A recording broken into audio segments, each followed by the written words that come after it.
तर नमस्कार मंडळी, काल मी एक वेडिंगमध्ये गेले होते आणि मग तिकडं मी काय काय जेवले तर ते तुम्हाला आज मी शेअर करत आहे. तर तुम्ही बघू शकता, फुलका रोटी, पुरी, तंदुरी रोटी, राईस, पुलाव, डाळ, पापड आणि चिकन हैदराबादी म्हणून एक डिश होती छानपैकी अशी. आणि हे आहे चिकन टिक्का. आणि मला ह्याच्यातलं जे म्हणजे टेम्पटिंग वाटलं ते म्हणजे एक पनीरचं स्टार्टर्स होतं.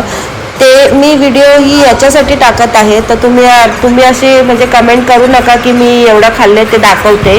तर नाही, तर मला ह्याच्यातली एक म्हणजे डिश होती, ते स्टार्टर्समध्ये होता. ते म्हणजे एक पनीरचं असं क्रिस्पी म्हणून होतं. तर ते मी माझ्या चॅनलवर लवकरच म्हणजे व्हिडिओ टाकणार आहे त्या रेसिपीचा. तर तुम्ही बघू शकता ते कुठलं आहे. तर हे आहे ते म्हणजे जे पनीरचं स्टार्टर्स होतं, ते खूप म्हणजे असं टेम्पटिंग आणि टेस्टी होतं. तर मी तुम्हाला